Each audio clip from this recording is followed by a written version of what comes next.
word. Again, what is a verb? A verb is a word that does an action.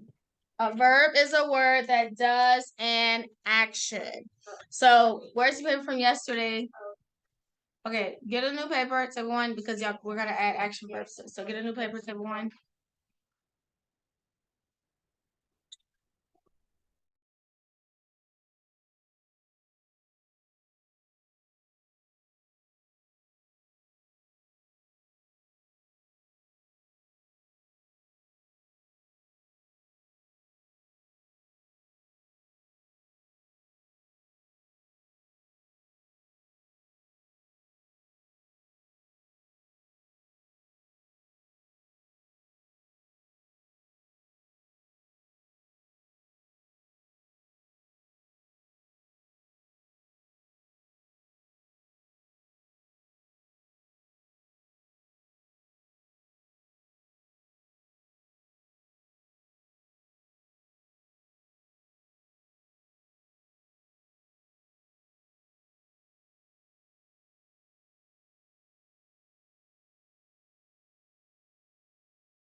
All right, so we are going to talk about action. What does it mean whenever we say action? Okay, that's what we'll discuss on today.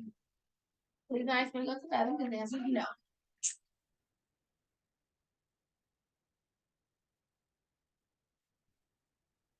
So whenever we say the word action, you can think of like when someone is about to act in a movie, right? Before they start the scene, what does the director yell? He yells what?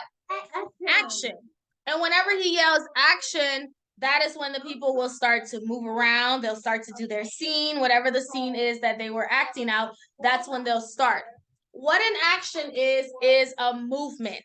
It's a word that's a movement. That's what an action is. So whenever we say a verb is a word that does an action, it means that any word you give and it requires you to do some type of movement, that is considered an action verb. For example, if I would say run, run is an example of an action. Because when I say the word run, don't you have to do a movement with that?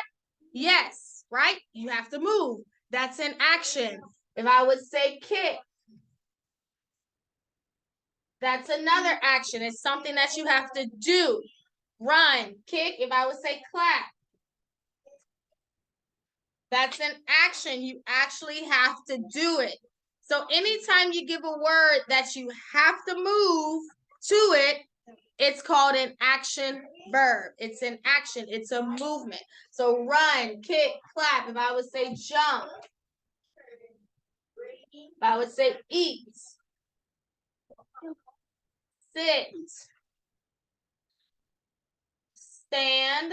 These are all examples. Anyone can think of some others? What are some words you can think of that requires you to do an action when you say the word?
All right, words that could be actions. The first book, A Colonial Child. Work. If you say do work, that's an action. To walk. Really, that would be an action. It was called a horn book. Climb. That would be an action. With a reading lesson written on it. To stomp. Placed on a piece of wood over it. Okay, Asa. Over this was smile. To smile. That's an action. When you say the word, you have to do that. Slide. To slide. So small children, you would. To talk. Oh, we know. There. That's your favorite thing to do. To talk. And learn their ABCs. To swim. Good. And there are so many others, guys. These are just a few. So all of these are considered action verbs because they require you to do a movement. It's an action. When you say the word, you have to do it. So these are called actions. And that's what verbs are. They are actions, movements, right? We said a noun is a person, place, thing, or idea. A pronoun is a word used in the place of a noun, and now we have verbs are words that are actions. So on your paper, I want you to have your verb, your definition, then I want you to pick 10 of these. So then you're going to number your paper to 10 after you write these. You're going to number your paper to 10 and pick 10 of those that you want to write because you will have to list them on the test Thursday. Okay, we understand? All right, you can do that now. Okay, check it out. Our science page 45.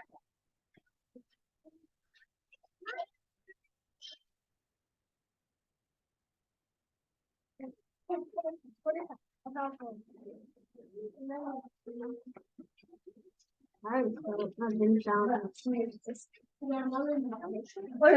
some are big, some are little, some are tiny.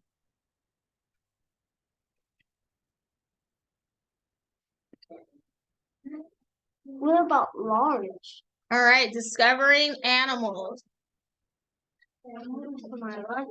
Pick up the mess all over the floor. This is the third time I'm telling you this. No one has a mess in the class like this.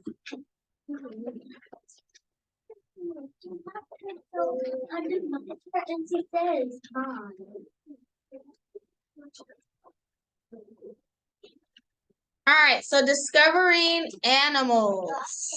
So last week we finished our chapter on machines. This week we're moving on to discovering animals. We're going to start talking about a couple of different animals. Okay?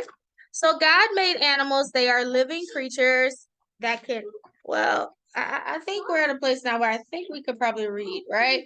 You think I could read on your own? Yeah. Well, together, we'll read together, but okay. So Braylee, you can come and start us off. If you call my name one more time. Come on. 45. Animals are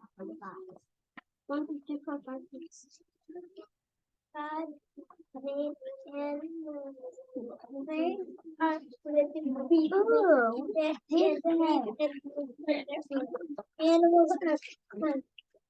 There are so many. What are these?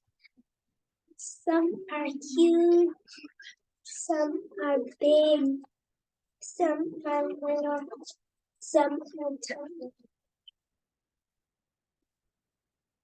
Okay, good. So God made animals. We know that He made them on the 6th day, right? They are living and breathing creatures, just like we're living and breathing creatures. The only thing is God gave us a soul. Animals don't have a soul, but they still are living and breathing creatures. And God not only made the animals to live and to breathe, but they are like a variety of sizes, right? He made some that are huge, like the elephant and the giraffe. He made some that are big, like bears. Then He made some that are little, like dogs and cats, raccoons. And then He made some that are really tiny, like a squirrel, a chipmunk, and the little tiny insects. So God, in His creativity and who He is as a creator, He made all the animals, and they're all different sizes. They're all different in how they are, they look. Everything about them is different. And so God, we know, not only did He take time with us, but He took time whenever He made creation, which were the animals. Okay, let's look at 46. Let's talk about how animals learn, because animals know how to do different things And it's not because anyone taught them. Let's talk about how they learn how to do things. 46. 5. You're talking about phonics and language? Yes. How animals learn. Do animals go to school who teaches them the things they need to know?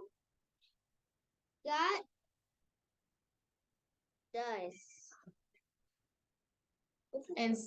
Instincts. That God does. God does. He gave each animal. It should have said he gave. Did he give? Instincts. Give each animal instincts. That I word is instincts. God does. He gave each animal instinct. Instincts tell an animal what to do. Why we make the grades we make. Okay, so animals don't go to school like we do. They don't have to learn or anything. Animals know what to do. For example, like a bird knows how to build a nest. They just know how to do it, right? When the winter comes, birds know that they have to go to the south for the winter. They just know that. A beaver knows how to build his lodge. That's because of what's called instincts.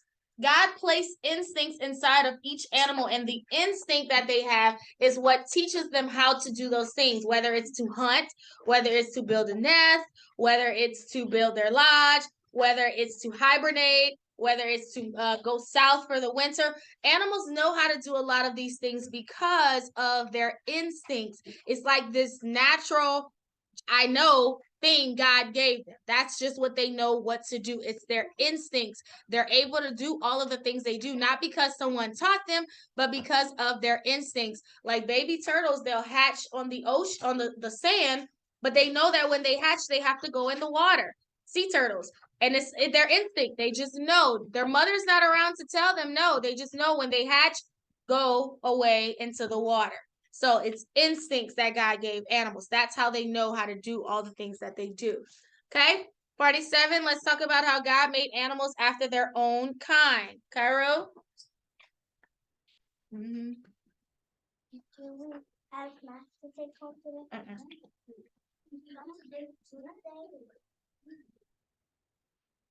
Each kind of animal is different from every other kind of animal. This is God's plan. God placed a special seed in each kind of animal so that animals would never change into another kind of animal. Kids will always grow up to be cats. Puppies will always grow up to be dogs. Animals of the same kind do not all look alike. A beagle is a small dog, while a golden retriever is a big dog. But they are both still dogs.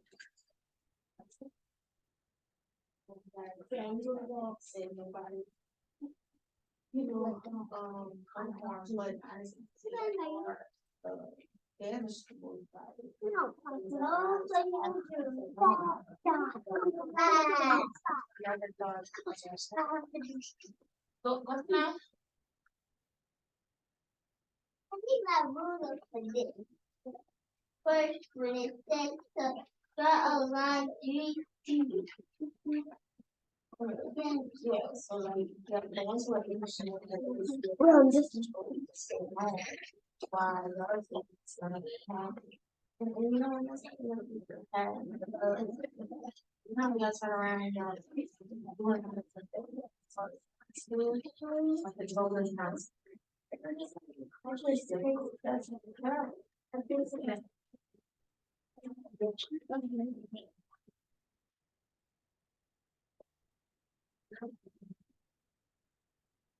So when God made all of the animals, he put like a special seed inside of each of the animals, right? And what he did was he said that each animal would have their own kind. Meaning, if an elephant has a baby, guess what the elephant will have? A baby elephant.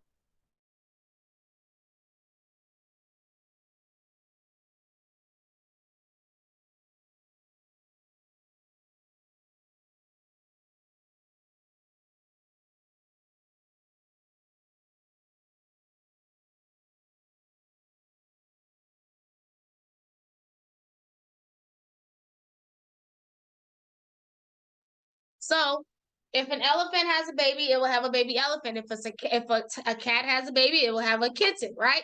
If a horse has a baby, it will be a cow. Is that possible? A horse to have a cow? No, that's impossible, right?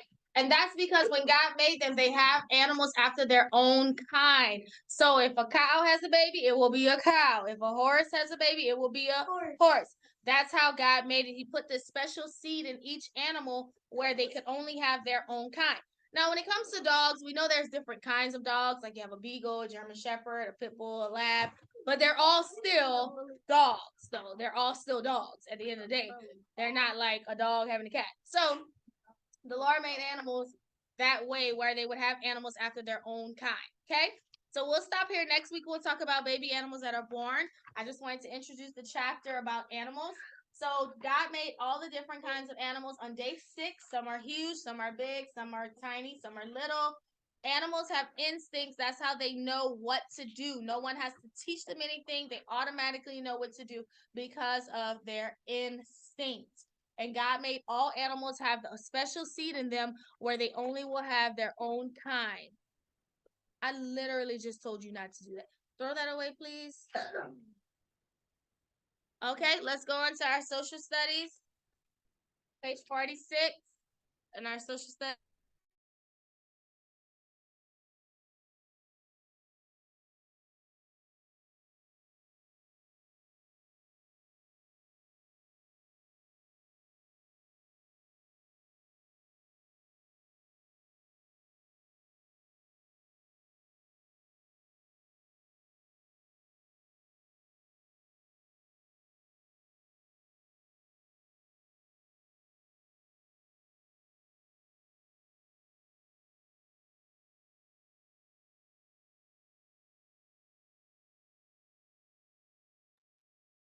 All right, so we finished our lessons, our chapter on great people in America. Now we'll move on to the different places in America we'll visit. We're going to take a tour of America.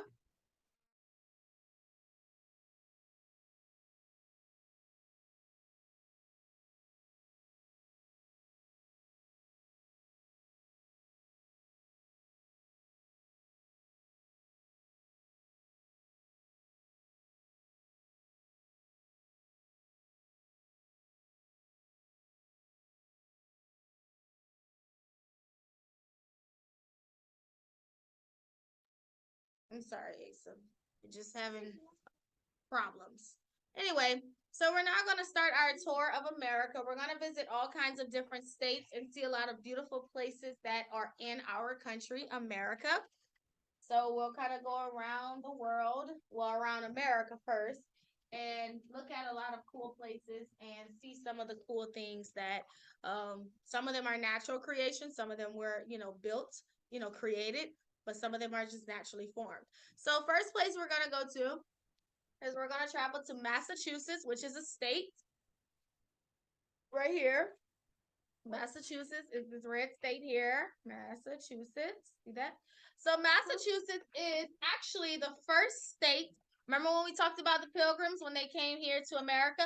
That is where they landed, in Plymouth, Massachusetts.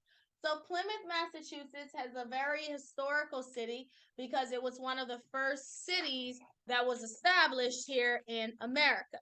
So let's look at 47 and let's talk about Plymouth. So whenever the Pilgrims arrived here in 1620, they arrived here at Plymouth Rock. Okay? Now, Plymouth Rock is not where they actually landed. The rock is there just to show like that's where they landed. That's all. And if you look at what's on the rock. What number is that? 1620, the year that they arrived here in America. So when the Pilgrims traveled across the Atlantic Ocean, they arrived in Plymouth, Massachusetts, and they used this rock as a symbol to show this is where they landed and the year they landed, which was in 1620. Now, the rock used to be a lot bigger, but it broke in half when they moved it from the beach to where it is now. Excuse me. It's a lot smaller now because of the fact that it had broke. But people used to take pieces of the rock as a souvenir, but now you can't. Now they have it like, you see how it's like barricaded here now? Yeah, you can't do that now. It's you can't do that. So it's enclosed for protection to preserve the rock. So this is the actual rock that the Pilgrims, when they arrived here, they took this rock from the beach, they put 1620 on it to show that this is where they arrived. So not only could you see Plymouth Rock, but you can go to Plymouth Plantation. And I'll show you more pictures on tomorrow, but you can go to Plymouth Plantation.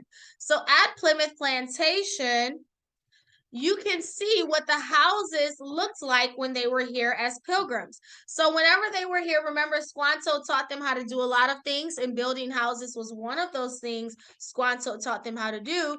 So if you go to Plymouth Plantation, you can actually see what the houses look like. Now, these are not the actual houses, but the houses are built to look like the houses that the pilgrims built. And you can see just by looking at the picture, they're different, right? Totally different from what we see today, how the pictures we usually see today are. I mean, the houses we built today are. So these were like homes from the 1600s. So they're totally different, a lot smaller. A lot of them were usually like one room. The whole house was one room. Now our houses have several rooms, right? We have a living room, kitchen, bathrooms, the bedrooms, right? Dining room. But at that time, they only had one room. So when you walked in, everything was just in one room together. So they didn't have that. So that's how it was different. They didn't have a bathroom. They had what was called an outhouse. So have you seen like a porta potty before? Like if you go to like a festival or a fair or a carnival or something, and they have those bathrooms that are outside a porta potty. You know what I'm talking about? That's what an outhouse was sort of like. So they would dig a hole in the ground, and that's where they would use the bathroom. So they didn't have bathrooms in their house. They had an outhouse. So that's another thing that's different about their homes. Now we have bathrooms in our house. They didn't have that at that time. So Plymouth Plantation is built like how the homes were in the 1600s for the Pilgrims. Not only that, but you can see the Mayflower too as well. They also built a ship that looks like the Mayflower, and they called it the Mayflower too. Now it's not the actual Mayflower. It was built to look like the Mayflower, just to give you an idea of what the Pilgrims, what the ship looked like when they traveled here to America. And so if you go to Plymouth Plantation, you can see the houses, you can see the Mayflower too, but you also can see how they dress. There are people that work there that dress like how the Pilgrims dress, and they also they have, if you want to have questions, they'll answer questions you may have about what life was like during that time frame when the Pilgrims were here in America. Okay, so I did have 48 on here, Niagara Falls and Statue of Liberty, but since that's a different state, we'll go there next week. So this week we'll focus just on Plymouth, Massachusetts. Just focus on that place this week, okay? So in social studies, we have our first stop we're making, which is in Plymouth, Massachusetts here. Plymouth, Massachusetts. This city is significant because this is where the Pilgrims landed when they arrived here in America. That's where you find Plymouth Rock. It's the actual rock. The rock has 1620 on it. That right here, Plymouth. And the rock kind of shows you the rock was taken from the beach they landed on, and now it's protected now because people used to take pieces of the rock and broke in half, and they wanted to preserve the rock, so they put it kind of in an enclosure so that you could just look at it and not touch it. And then Plymouth Plantation is a plantation that was built to look like what life was like for the Pilgrims with the homes and all of that. Okay. All right, so that's it for our science and social studies this week, guys. Our test on Friday will be about that. Tomorrow, I'll show you some more pictures that are not in the book of these places, okay? All right, let's go on to our reading. Tiptoes. Yesterday, we read about Big Bill. No. And the fire. John and Sue told their dad about the fire. Let's look at 78. Let's read about Mac and Pete. Mac and Pete. What the Mac?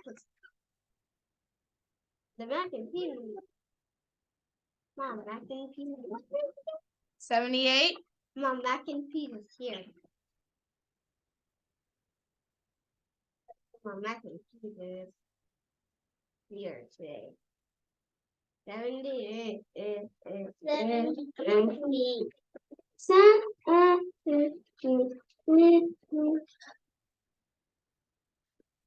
I'll go, Mac. Okay.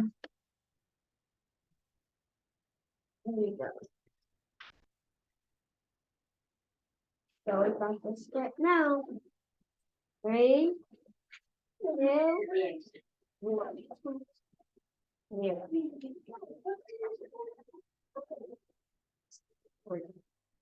All right, so page 78. Asa, you can start us off. Go, Mac, go. Go, Mac, go! Mac is a big dog. See him wag his tail. He likes Pete. Pete can run fast and play games well. Pete plays with Mac a lot. Mac likes to run with Pete. Okay, so we're introduced to Mac. What kind of animal is he? A dog. He's a dog. Who's his owner? Mac. Mac is the dog. Who is his owner? Pete. Thank you. Pete is his owner, right? So what does Pete and Mac like to do? Play. They like to run and play around with each other. Okay, 79, Brayley. We're going around. Mac can do tricks with Pete can run and get a stick. He can stand on his Excuse me? back feet. What do you mean? Then No. I just said sharpen it a minute ago, but you keep biting and put it in your mouth. Yeah. Mac likes to do tricks with Pete.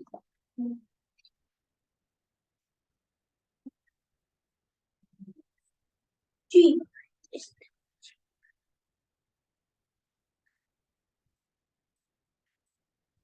Yeah. Okay, so Mac can also do what? Tricks. He can do lots of tricks. What kind of tricks can he do? He can stand on his back legs. He can. The story did not say that. He can run, right? He can get treats. And what does Pete give him when he does his trick well? He gives him a treat. Okay, Elijah? I'm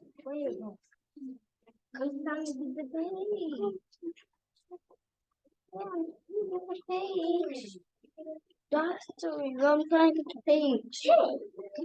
Okay, page is right here. So Pete and Mac. Where's the insecurity? Stop so I could read. Pete and Matt like to Oh. play hide and seek. Pete runs to the tree. He hides in the back of it. Then Mac runs. Runs to the tree. Where's Ace?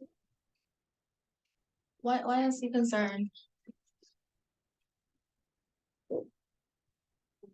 He hides in the back of it.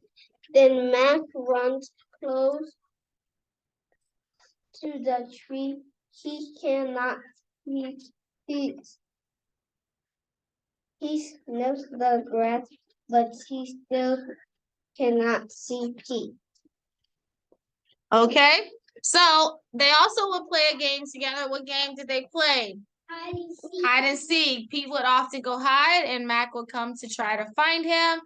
So he would sniff around, try to find Pete. You know, let's see if he finds him. 81.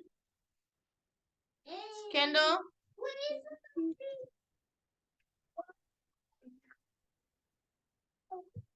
Okay. Then jumps up by Mac. And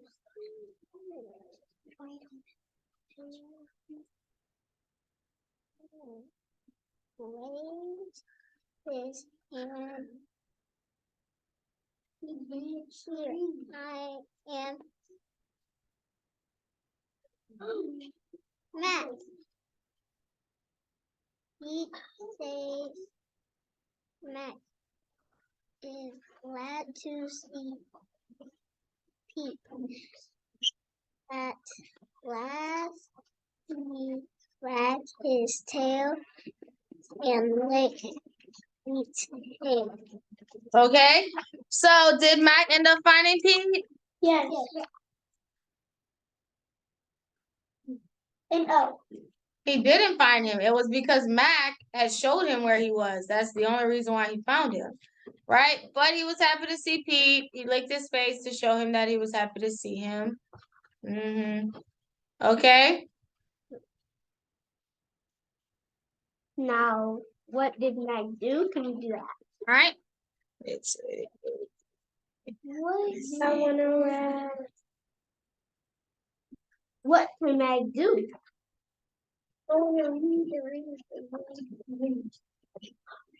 all right, so yep, that's it. That's it on our story about Pete and Mac. Tomorrow we'll read about Keith and Kevin and what they'll do while they're in the tub. Okay? All right, so that's the end of our Zoom, guys. It was good seeing you again this afternoon. Ace, I'll see you tomorrow morning for Bible, okay? Bye-bye. Bye.